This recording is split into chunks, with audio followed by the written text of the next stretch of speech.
बात है साल 2017 की।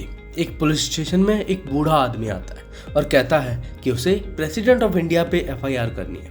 ये सुन के सभी चौंक जाते हैं। फिर एंट्री होती है इंस्पेक्टर सचिन की और वो पूछते हैं कि एफआईआर करनी क्यों है, जिसपे वो बोलता है कि सभी ने उसके साथ चीटिंग की है। चीटिंग का रीज़न पूछने पर वो बताता है कि 40 साल हो गए लेकिन गवर्नमेंट ऑफ इंडिया ने अब तक उसे अर्जुन अवार्ड नहीं दिया।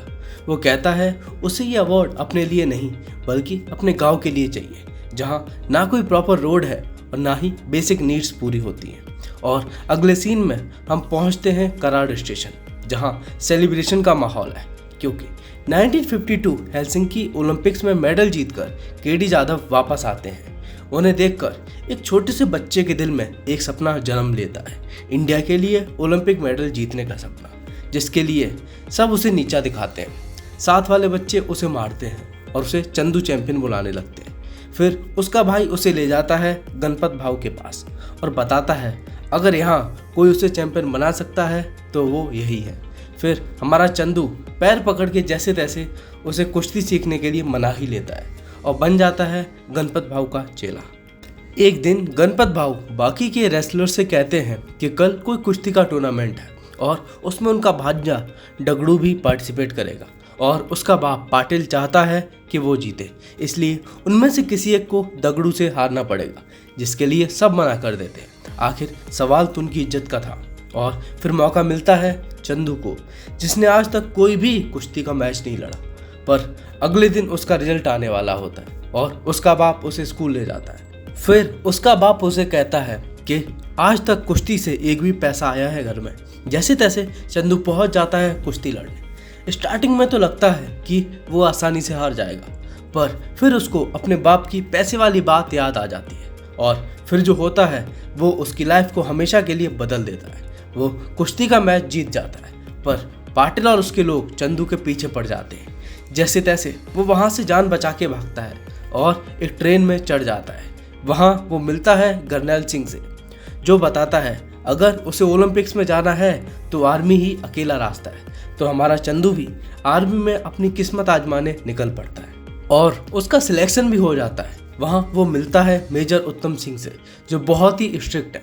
फिर जब चंदू यानी मुरलीकांत की एक साथ के जवान से लड़ाई हो जाती है तो मेजर उसे घर जाने को कहते हैं, पर उसका डिटर्मिनेशन देखकर उसे रोक लेते हैं। और अगले ही दिन हम पहुंचते हैं बॉक्सिंग रिंग में, जहां टाइगर अली दूसरों को ट्रेनिंग दे रहे हैं। कैप्टन के कहने पर मुरली को एक मौका मिलता है और वो अपनी काबिलियत साबित कर देता है। उसके बाद वो टाइगर के लिए बन जाता है छोटू टाइगर और उसका असली सफ़र वहाँ से शुरू होता है। वो बहुत मेहनत करता है, आर्मी की तरफ से बॉक्सिंग करता है और फिर उसे सिलेक्ट किया जाता है टोक्यो में होने वाले इंटरनेशनल मिलिट्री गेम्स के लिए। अब उसमें गोल्ड मतलब ओलंपिक में उसकी एंट्री पक्की।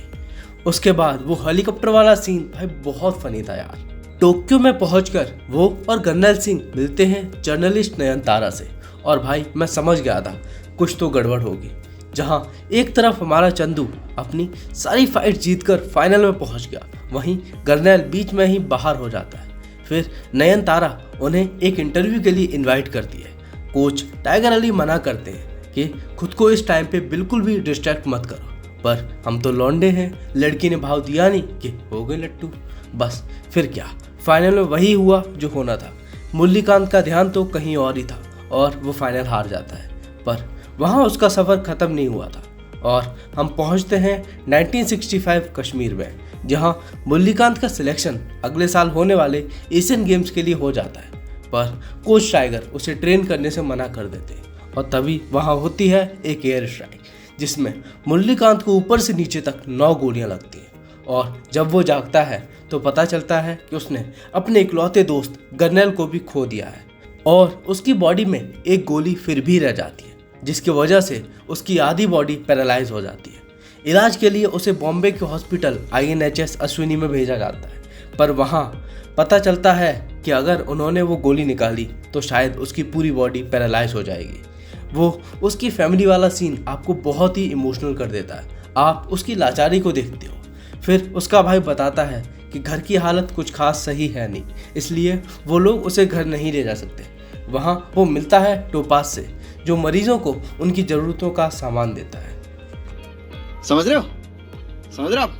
समझ रहे हो ना? वो टोपाज को लॉटरी के लिए पैसे देता है और जैसे ही टोपाज वहां जाता है तभी मुरलीकांत 30 नींद की गोली खा लेता है, वो भी दारू के साथ, पर उसे उल्टी हो जाती है और वो बच जाता है। वहीं उसकी लॉटरी भी निकल आती है तो वो समझ जाता है कि उसका कुछ काम बचा हुआ है इस दुनिया में, और तभी उसके कोच टाइगर हॉस्पिटल आते हैं और उसे पैरालंपिक्स में स्विमिंग के लिए तैयार करते हैं।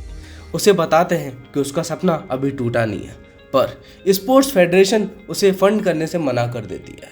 लेकिन टोपाज की बातें सुनकर वो लोग उसे स्विमिंग में इंडिया को रिप्रेजेंट करने के लिए म्यूनिख में होने वाले 1972 के पैरालंपिक्स में भेज देते हैं, पर वहाँ हो जाता है एक टेररिस्ट अटैक और पैरालंपिक्स को हाइडेलबर्ग शिफ्ट कर दिया जाता है।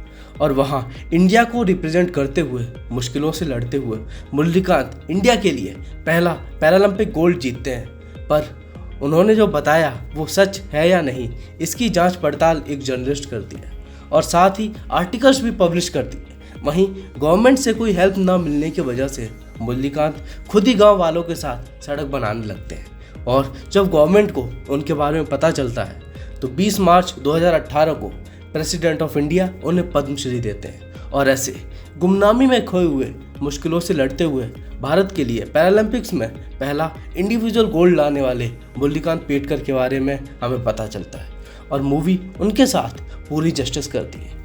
आपको ये वीडियो कैसा लगा कमेंट सेक्शन में ज़रूर बताएं। अगर वीडियो पसंद आई हो तो वीडियो को लाइक, शेयर और चैनल को सब्सक्राइब करना बिल्कुल भी ना भूलें।